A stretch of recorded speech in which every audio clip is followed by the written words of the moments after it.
Stop. Talk to me.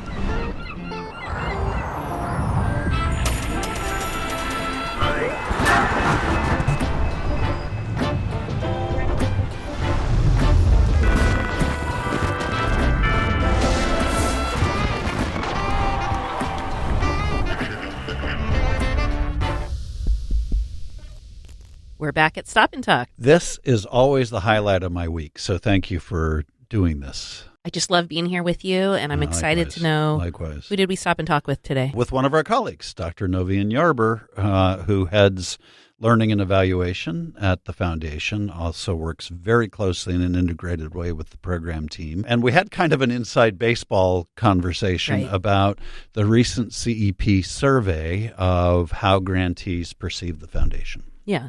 And as you hear in the conversation, Dr. Novi is lovingly called Dr. Novi. But I would like to claim him as well because he is an honorary part of the comms team. He seems to be an honorary part of everybody's team because which is terrific. Yeah. And I think it was his and your suggestion that we do this as part of our commitment to transparency about learning. Right. Since we took the time to survey our grantees about how they're perceiving our relationship with them, we want to feedback some insights that came from that survey, and this is one of the ways we're doing that. Yeah. So let's take a look at it, and I'll see you on the other side. All right. Perfect. Okay. Dr. Novien Yarber, thank you for joining me. Thanks for the invite. Yeah. It's great to see you. It is a pleasure. Or Novi, as you're known around our halls. And we're going to talk today about the Grantee Perception Report that Prebys recently did with the Center for Effective Philanthropy. Why don't you start us off by saying a few words about what CEP is and what the Grantee Perception Report is supposed to tell us? Yeah, absolutely. So CEP, standing for Center for Effective Philanthropy, is a national or international nonprofit with a mission to support effective philanthropy as a means to create social change in our nation and in our world. And so CEP utilizes data. They are researchers by trade, a lot of them, and they utilize data as a resource to inform practice, the philanthropic practice, and informing donors on how to engage. And so one of their offerings to foundations is the Perception Report, and it's an offering in a way that provides a mirror to foundations around like how their grantee partners are perceiving their work and their impact. And so we have partnered with CEP we're in our 6th year of being. We partnered with CEP on this report. This will be our 2nd time. And so we first did our first report in 2022. It was a different foundation then. Very different foundation. Right. And then we conducted a survey in 2025.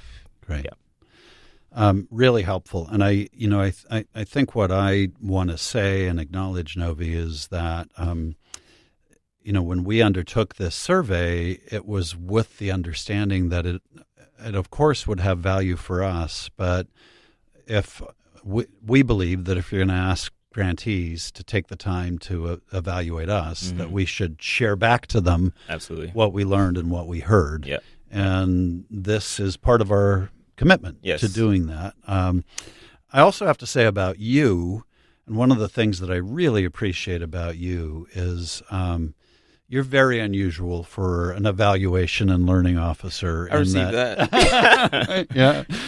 Hopefully well. Yeah, it's. I mean, obviously you have the expertise and the skills and all the knowledge, but that is a field that is so often kind of lacking in warmth and authenticity and connection. And you managed to combine the rigor and the discipline with the authenticity and connection, and are a voice for the people that you're surveying and talking to all the time inside our walls. So I just want to say I appreciate that. Recognize that. When you sit with we commissioned this survey, and we heard from hundreds, I assume, of our grantees. When you sit with the overall tone of the report, both the affirmations and the invitations for growth. Mm-hmm. What feels most resonant to you about Prebys and how we're currently perceived in the community?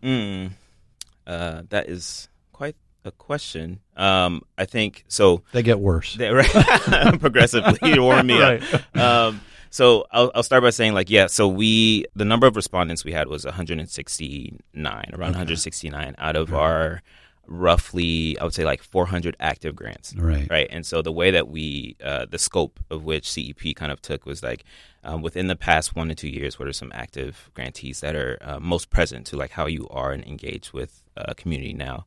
And so out of that, we invited around 220 active grantees to engage in the survey. And so about 70% obviously responded.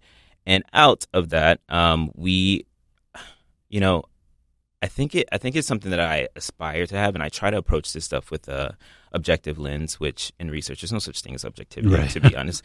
But I think I really wanted to, because that consortium of grantees also represents the time of which I've been at this foundation. So I've been able to see the internal piece of what they see externally. Right. So I was really hoping that there was some alignment there. Yeah. And so I think generally speaking, there was a lot of affirmation around Prebys as a behemoth of a leader, a community leader in San Diego, with the ability to be bold in grant making. And San Diego has not yet seen philanthropy in this regard before, and I know you know that. But it was affirming to hear that from community members, to say that yes, your impact on San Diego has been grand and something to admire. And all right, so just to put a finer point on that, so on the affirmation side, affirmation around, I loved your word behemoth, because it carries two kinds of connotations, some positive, some negative, but so affirmation around leadership and impact, and so what's on the other side of the equation? As a new foundation and as a relatively large foundation for San Diego as well, is that we're moving at a very fast pace. I think this is in part your design is as your team member, as you have assembled your team to operate and not navel gaze. We operate in a way that's how can we be as informed as we need to be to make sufficient enough, assumptions about something to move on it, be curious about it, and make the decision to move. When we do that, what is experienced externally is different. Right. What we experience is, oh man, we made the decision, we're moving on this, we're catalyzing, we're supporting, we're building. What is experienced externally is that we don't know where this foundation is going next. We don't know if we align. We don't know what is of importance, because you all are everywhere. We don't know what is a priority. And with that, I mean, so there's both a light and a shadow in this, is of being so expansive in your reach in San Diego to, you're doing all the things, you're in every conversation, you're facilitating these different collaborations and groups. It is perceived as not having clarity, I would say, for lack of better terms. And I know internally that, this is very much a strategy, and at this point of our development, we're contending with both the pressures of the man Conrad Prebys, of what we inherited from him and his philanthropy, and being bold and having such a statement in his philanthropy. And also what we've kind of done in the past 6 years. We've done a lot of work and a lot of responsive grant making, which has been responding to the moment, but it hasn't been as externally seen as something that is strategic, in a way that's you can see, you can expect what to see from Prebys next. Yeah, and that's been so predictable. Predictable is the word. Predictable is the word. Yeah, because and I think that's fair criticism, by the way. What I hear you saying is being agile and adaptive and responding to circumstances and acknowledging, as we have, that we're learning and adapting as we go because we feel we have to. May be laudable in some respects, but it can be perceived by people on the ground who are working with us as grantee partners as just not being a predictable partner. Right. And what they're... So we're going to explore a little bit more about Absolutely. that, I hope. Is there anything... so those are grand themes, affirmation around leadership and impact, some constructive feedback around being a reliable and predictable partner. Was there anything else in that really leapt out at you at a high level about either confirming or advising? Yeah, for sure. In terms of the findings. Yeah, there's a few things. I think because we are a place-based funder, relationships, and I say in any regard, this should be important for philanthropy, but I think particularly for us, the way in which we're positioned, being place-based, we're very close to community. And so relationships are integral to how and what we do.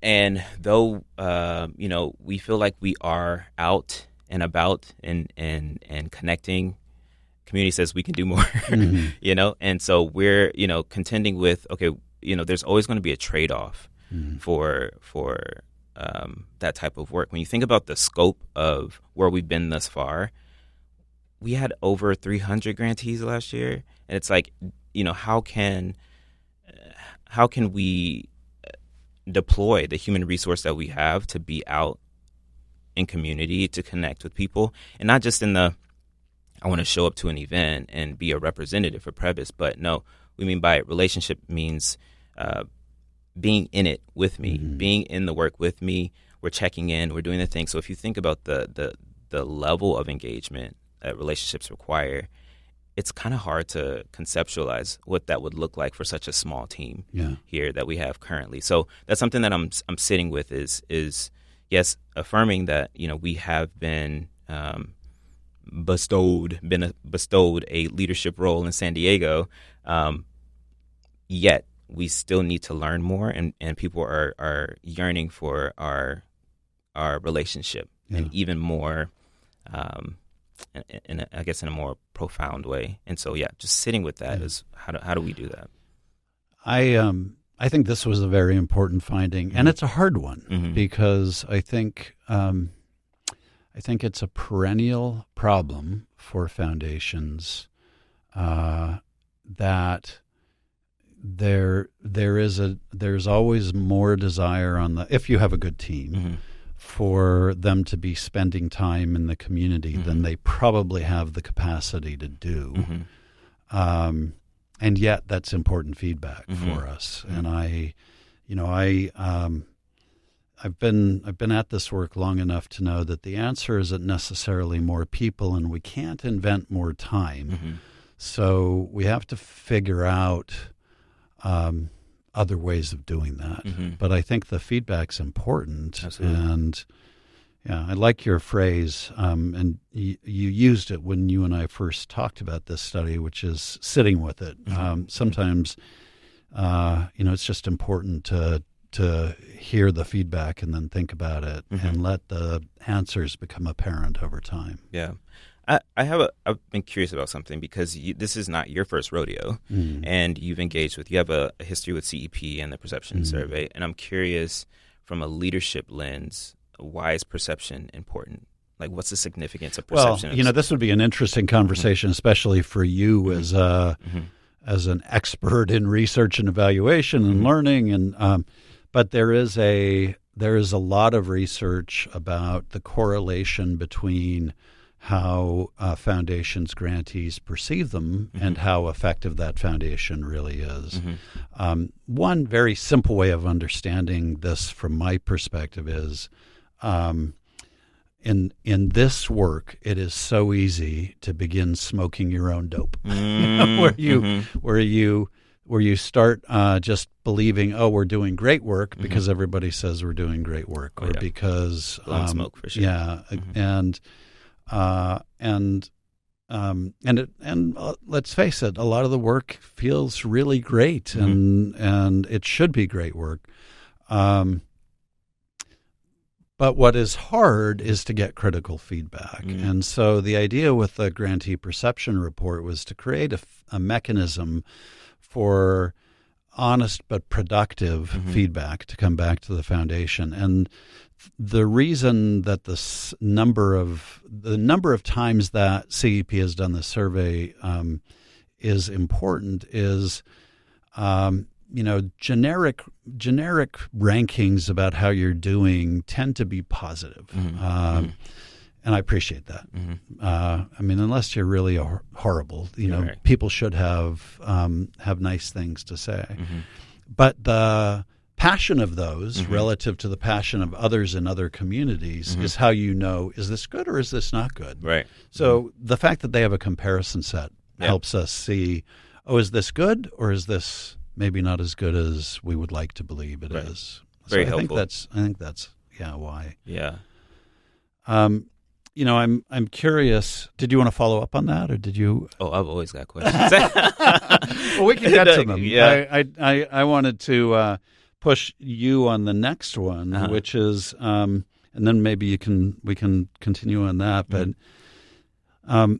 as I looked at the report in the areas of impact and identity, the grantees consistently described Prebys as having a, quote, strong and meaningful impact in the region. I'm very proud of that, and that's something we've set out to do. What do you think we're doing particularly well that allows the community to experience us that way so that we can do more of it? Yeah. I think the first thing that comes to mind, because it's very resonant for me, we were in a conversation with a partner, prospective partner, and they made somewhat of an assumption of how we operate in grant making, and saying that, foundations, you have a problem that you want to solve, and then you create an application for people to respond to, and they solve the problem for you. And I paused them, and I was like, that's not how we operate in our grant making. Our philosophy here is not to find the issue in our story. We find the issue and where are we in that story, and like where are we as an actor in that.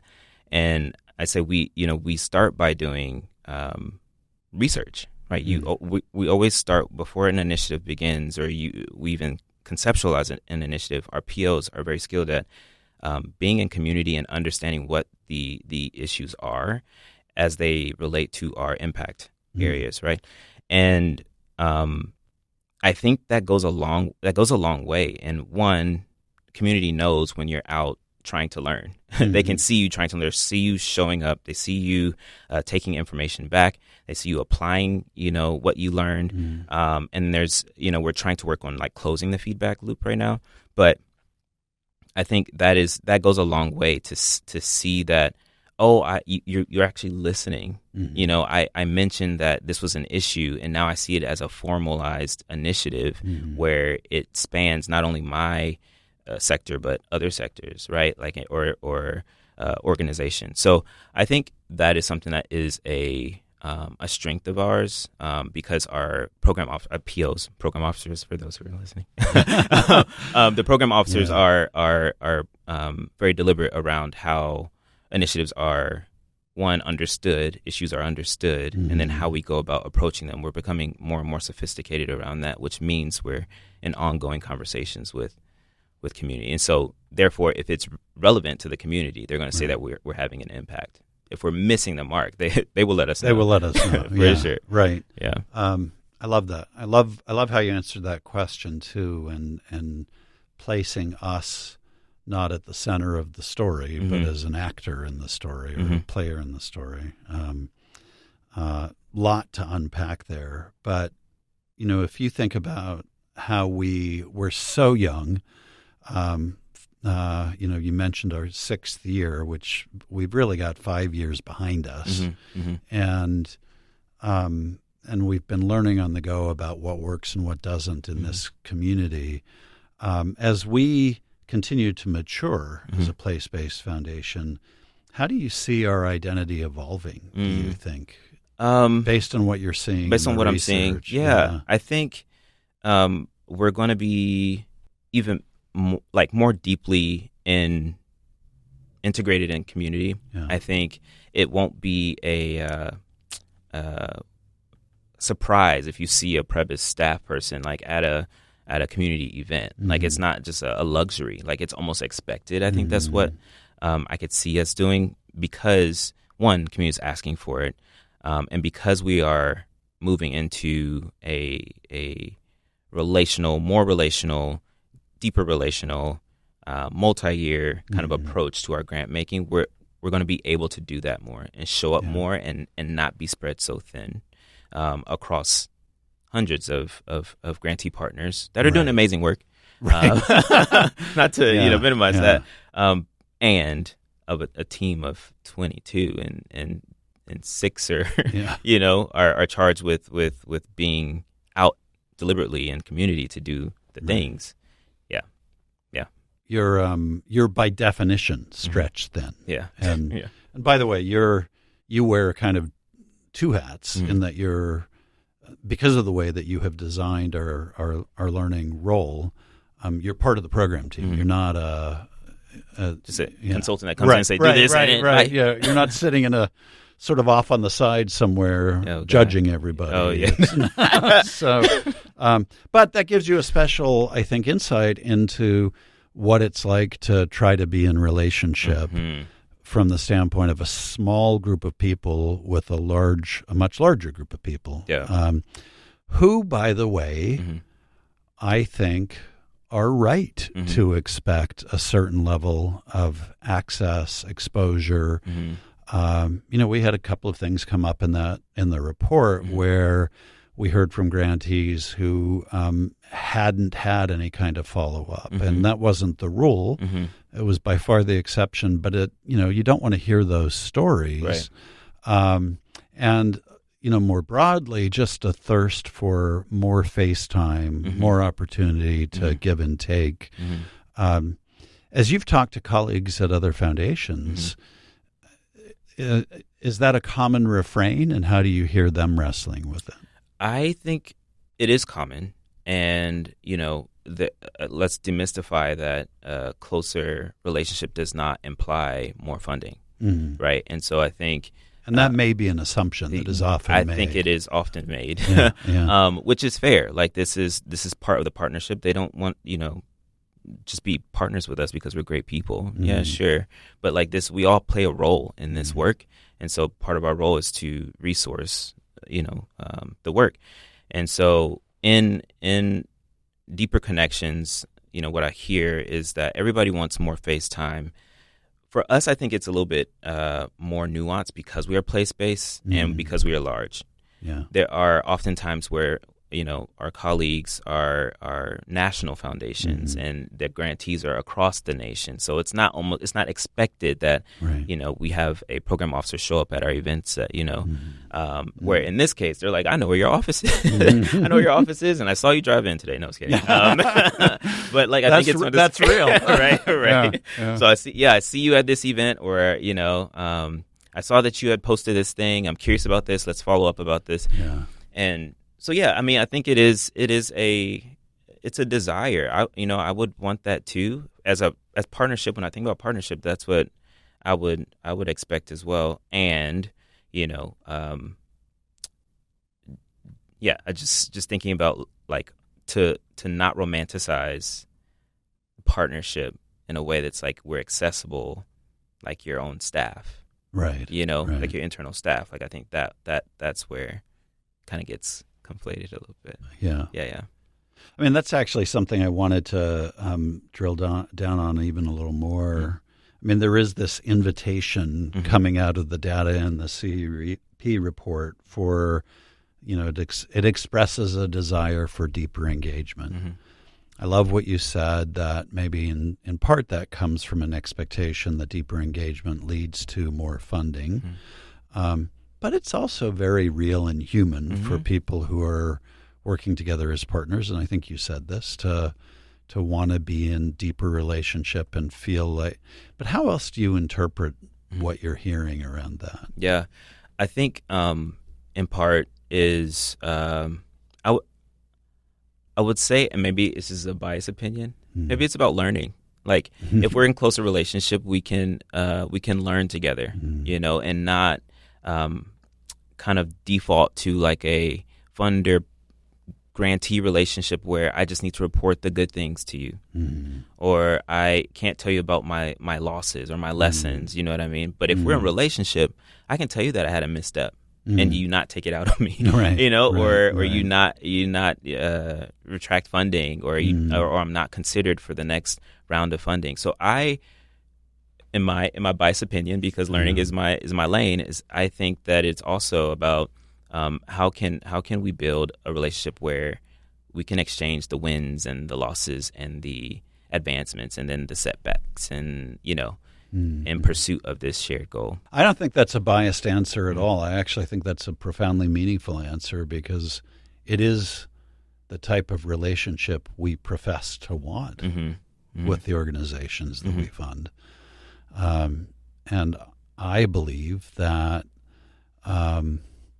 it is inevitable that organizations we fund that will periodically fail in things that they undertake if they're doing good, meaningful, interesting work. And if you're being bold, you're gonna And if they're not in a space of feeling comfortable about talking about that because they never see us, then that's a problem.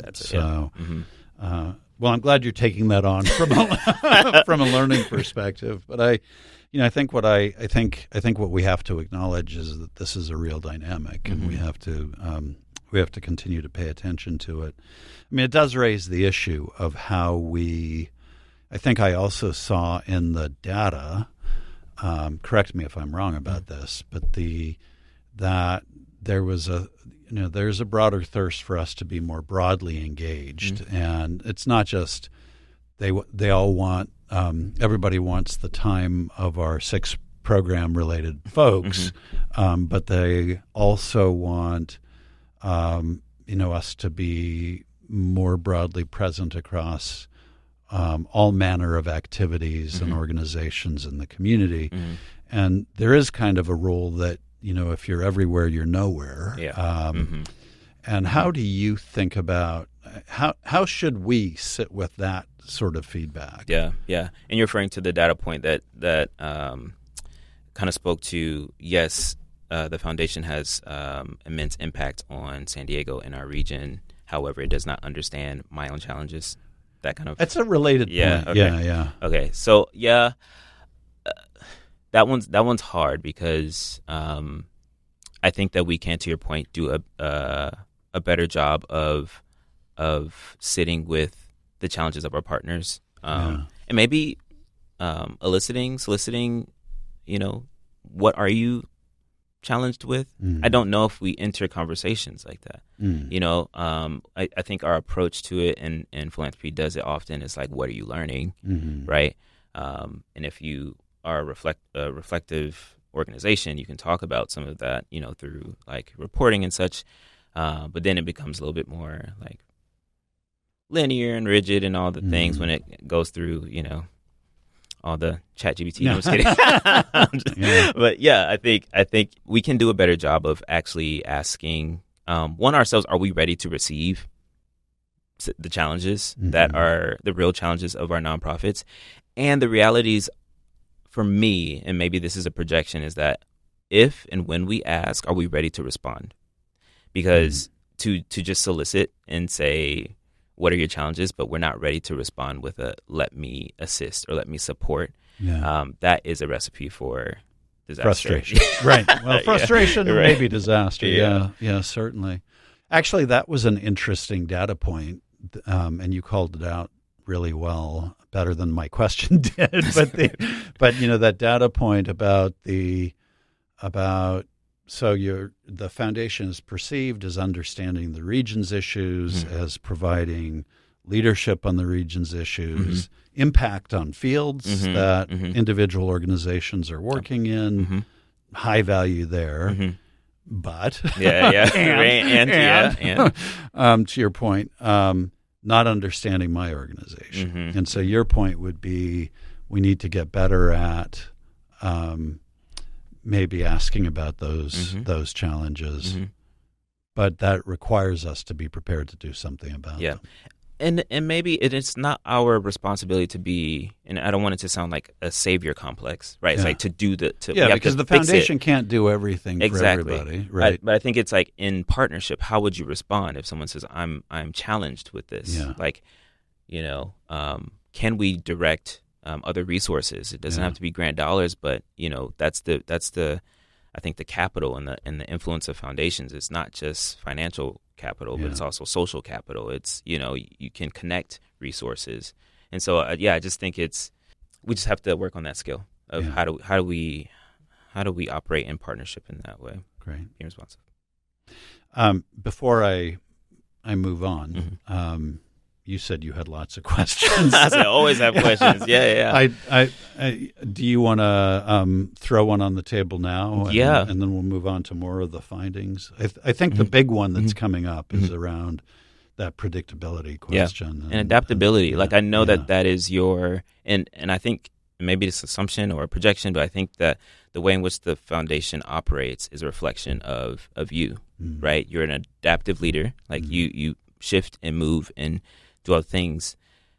So I'm curious, like how are you mitigating some of the I won't say transparency, but the predictability of your leadership as a reflection of Prebys, or does this land for you to say like, okay, people see that we're adapting and responding, but that's what we're intended to do. That's what we're designed to do. It's an intention. So how do we mitigate some? I actually really appreciate and love the way that you're expressing what we do, and I do think it is a reflection of, for better or worse, of me as a leader. For better. But it is, and I think what I would say is on one level, I want to acknowledge the point and say we came in, and actually it was a design strategy early on that we didn't know all the answers. The worst thing I felt I could have done was come in and articulate a permanent strategy that would guide us for the next 10 years. I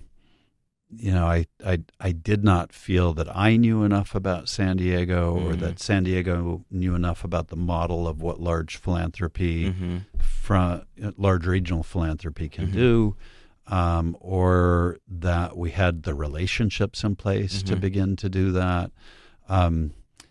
So I wanted that to be a dynamic and fluid learning process for a period of years. And so it was kind of very intentional. And I wanted to provide guideposts through values as opposed to, purpose, opportunity, and belonging. And I think we have been 100% true to that. Agreed. That we would very much evidence a willingness to listen and engage with community. And I think we've been true to that. But we would continue to adapt as we learned, and I'm kind of glad we did. But I want to acknowledge that is frustrating for grantees who want to understand what is my door in, and how do I know if I've got one next year and not just this year? Because that's really, if we're honest, What people want to know is, are we a predictable funding partner? Absolutely. Are we a predictable partner on their issues?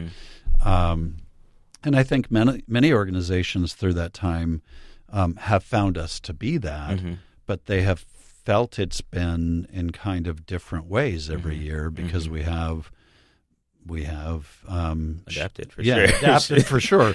And if you think about just this last year as an example, we had to do it again because suddenly our entire world changed when the new administration came in and started undoing a lot of the things that so that's in our defense. But I hear about the impact, and I do think we are now, especially having gotten this feedback, at a point where we have to say to ourselves as a team, we do not want our grantee partners to feel like we're an unreliable partner that they can't figure out. So we're going to have to lock in on some more reliable ways of engaging with us and articulating ongoing through lines around strategy. Absolutely. One thing I would say about that is that tends to feel very good for some organizations and less good for other organizations because one way of developing more predictable relationships over time is you hone in on fewer and fewer partners. Yep. And I think that's the other piece that we've been wrestling with is we don't want to do that prematurely. Right. I'm not sure that we want to do that at all. Yeah. So that's again, not to duck the question around the answer. I just don't know the answer yet. Yeah, that's fair. Yeah. And it's a tension. I think it's a very real tension that we don't often share. I think for foundations and or leadership within foundations that care, like our leadership does. And so I think it's a great practice because I think this is what community is looking for. This is what our grantees are looking for that type of transparency, if you would. It's like share where you're at and what is informing the strategy and how you all are showing up. Because I don't know if we do our events and kind of share out and convene different groups of people. But I think in regards to the inner workings of the foundation. Granted, we are a private foundation, so we can do the things. Yeah, but we have made a commitment around transparency and talking about these things, right. And thank you for embodying that, by the way, so well. But we don't interpret the word private to mean we don't talk about these things. That's we don't share. That's sort of an organizational structure. Yeah. It's not a.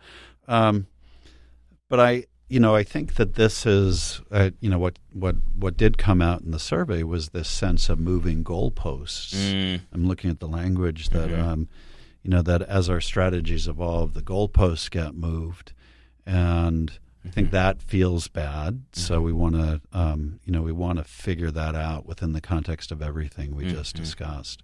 But I loved your word too about tensions. Because that is the challenge in it's one way of looking at this work for us is a region is not a closed system, but it kind of looks like one, right? So there's a discrete number of organizations that work within that system. There are a lot of them. Way more than our 6-person program team can possibly engage with in the meaningful way that we would like to have. So, obviously there are 13,000 plus organizations in San Diego. We funded, I think you said 300 last year. So obviously we're not doing all of them, but it's a lot of, so there's a tension between wanting to be in relationship and what you can actually meaningfully do with the team and discipline you have in place. There's a tension between wanting to be fast and agile and on top, and not. I've seen so many foundations get hidebound by this sense of their strategy and their process, and 20 years on, they're still in that. Yeah, still in that. The whole community's moved on. Right. And, the world has changed. And but and that's not what San Diego. I don't think San Diego wants that. I don't think San Diego. But there's a tension between Yeah. that and being all over feeling like you're scattered and all over the Yeah. place. So, I think we have to really wrestle with that Yeah. issue around predictability. I appreciate that. Yeah. Yeah. So what is, since you just raised this, we just talked a little bit about transparency. Mm-hmm. I can talk about this too, but from your perspective, what does transparency look like? Ooh. I would use it synonymously with accountability, Mm-hmm. especially in social change work. Mm-hmm. Because our systems, I know to be very insular sometimes, especially when you're working on the helms and the intersections of power and money and social change. Like the system is constructed in a way for people not to know what you're doing. You're operating in a vacuum. Mm. And to actually disrupt that system and actually make the change that we're set out to do, we've got to challenge the very system in which we are in and we operate in and how we do it. And so I think when you think back to early iterations of philanthropy and the charity work, right? Mm-hmm. It's about keeping the money within a insular community. It's I'm giving money to a church, my church. Right. I'm giving money to My alma mater. To my alma mater, exactly. Yeah. So it's keeping it within a system. And in this era that we're in, which I so appreciate that I'm entering philanthropy at this point, is that we can actually talk about it and we can unearth some of that. And so when I think about accountability in today's time, especially for the work that we do, it is about how can we break the mold and the norm of keeping things insular into the chest. It's about sharing the process, about sharing a little bit more about how we're operating and how the system is moving. And some people are more or less comfortable with that. Mm-hmm. I get it. Mm-hmm. But that's what social change is. It takes time. It's uncomfortable to sit in, but I think that's the work that we signed up for. I would agree with that, and I do think it has been an important shift. It is hard if you don't have people inside and a board that are comfortable with that. Absolutely. Because sometimes it means we have to admit we're not perfect and we're not doing things the way that we would have wanted to. Oh my gosh! Yeah. Right. Yeah. Notice the nervous laugh. Right. But no, it's real. I think Yeah. it's so real, and I think it's something that we might unconsciously take on too, especially in philanthropy, is that it seems to be buttoned up, seems to be doing the right thing all the time. The ones who know, the holders of knowledge and access and all the things, and it's it's a system full of human beings, the same as the ones who are, I wouldn't say the same, but human beings that are doing the work on the grassroots work. It's same human beings, just now in a system that just operates differently. And so, I think that we have to consciously kind of disrupt some of that for ourselves. Yeah. And what that looks like. And to your point, having a board, having leadership, having organizational culture that creates conditions for that is really important. I think and then as it goes for us, I think that's where we're, as a team, that we can kind of engage in this a little bit more. And I think that will make us more effective partners. Do you find in talking about this with your colleagues, they're receptive? Oh, absolutely. Yeah. Yeah. I have found that. I have found that. So let's go back to the study. One of the data points that emerges is, and it's consistent with this issue of being predictable. And so they've rightly observed you all have had a lot of initiatives, and it's true. We threw a lot of stuff at the wall in our early years to try and start getting some efforts in place, figuring out who is good at doing what, and where the potential really lay. Also major learnings. I think about so one of my favorite ones to talk about is we funded a lot in the area of youth mental health, initially mostly focused on putting clinicians in front of kids, and all of that was good. We quickly realized we didn't have enough money nor were there enough clinicians to meet the demand, even remotely. And that led us to the healing through arts and nature work, because one thing we could do was take advantage of San Diego's amazing arts and culture and natural resources, and all the research that exists around how that helps mental health, and start making that more available for the community and young people in particular. We only learned that by doing it. And it's not like you come into something like this with a perfect game plan. But I think what the community is asking in the data is, okay, you tried a bunch of things, and that led you maybe to do some other things. But then how do you deepen that work? For sure. And what did you hear about that as you read the report? Similarly, I think it's, can we land on a path to this issue, right, essentially? And I think we're on that path. And again, this survey and the data is just a snapshot of a moment in time. And I think that's just where we are in the process in our development as an organization. But what you just shared is such a great demonstration of the progression that can happen when you allow yourself as a team and as an organization to learn based on what you do, like being in it, right? If you weren't sitting and exploring and experimenting with these different initiatives, we might not have arrived at healing through arts and nature.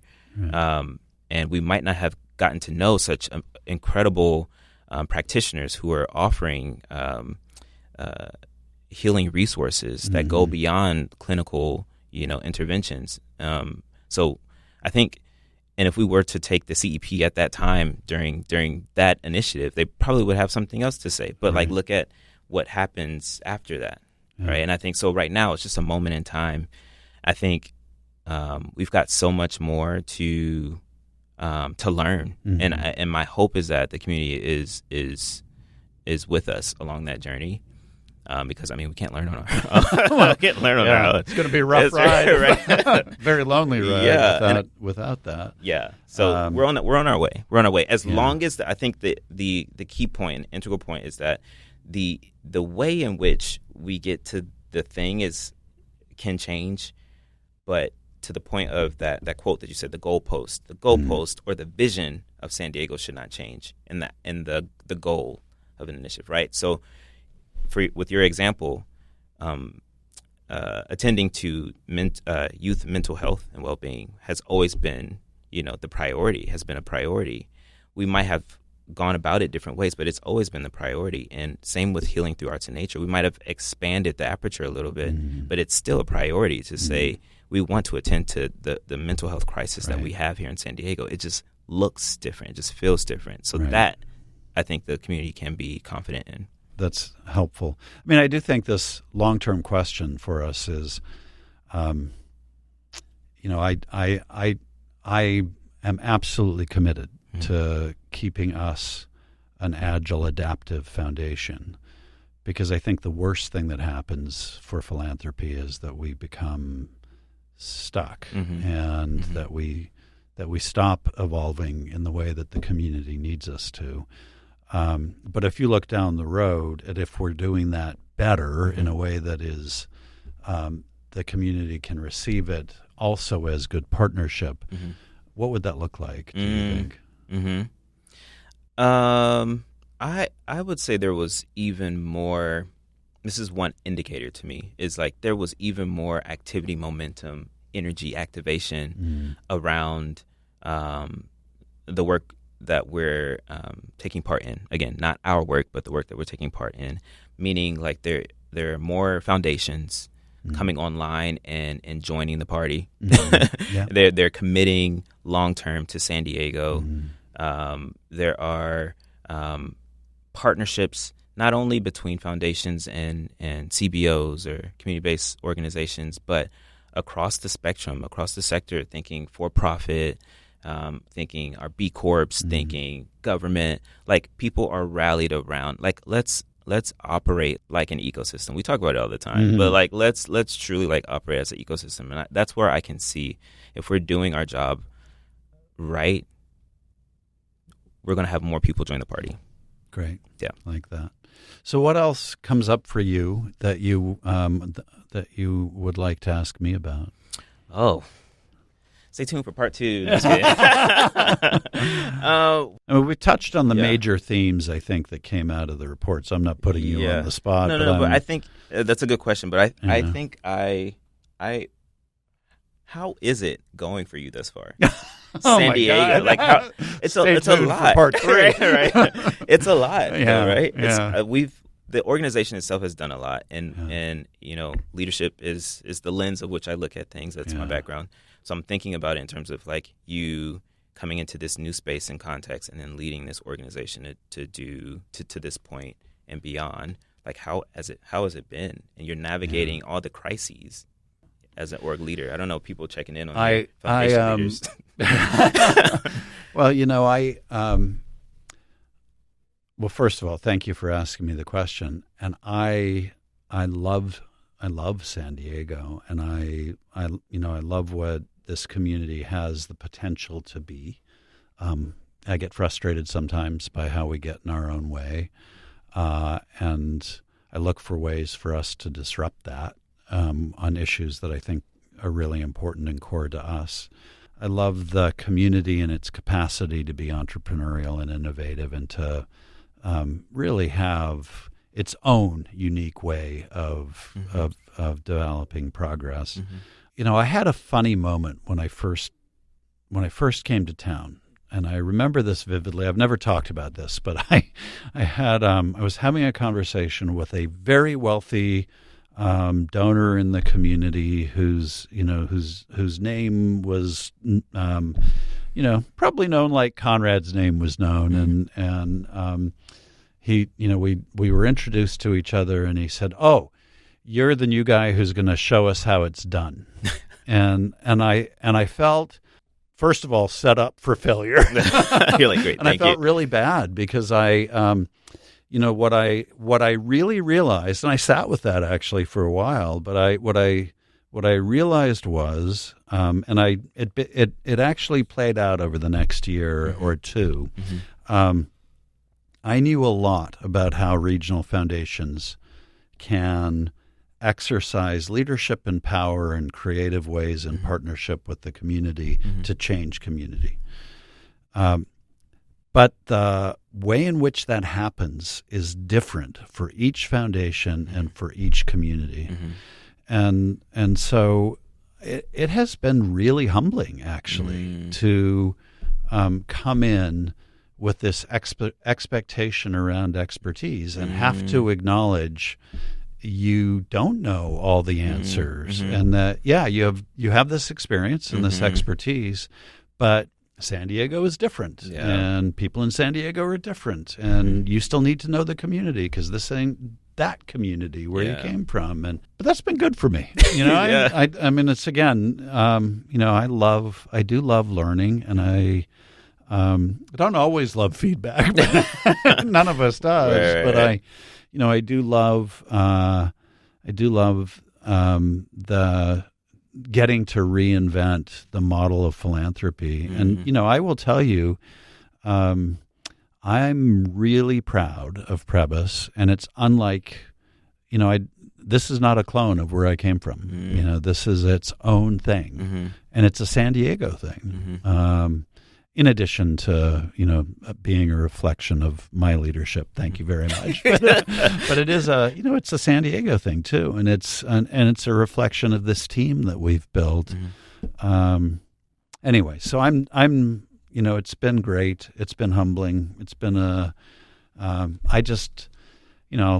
conclude by saying this. I just wish that we were doing this work at in the midst of a different national conversation about culture and about people and the themes and values that we articulated at the front end. We're living through a period of stunning and immense cruelty and exclusion, and I hate that, but I wouldn't rather be anywhere else.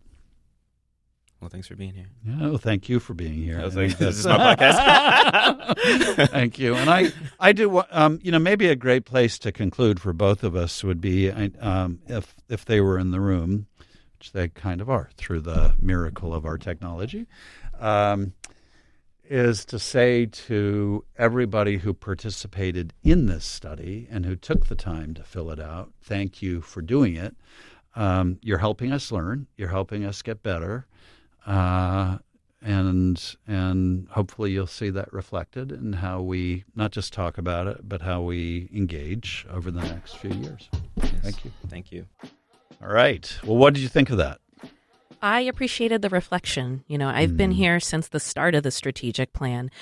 But it makes me proud to work here because we're being super transparent, or we're trying to be super transparent about where we are, where we have opportunities to grow, and what's working so far. How do you feel about it? Well, first of all, I love talking to Novi about our work, and he really does have this this commitment to having us take away everything we can from what we ask people to share with us. So it was just great talking with him about that. I also feel, I'm just aware that there are certain trade-offs that happen in this work where you can't be perfect. If you want to lead and have impact, and you want to be adaptive and flexible, there will be ways in which some people can't find their niche in that.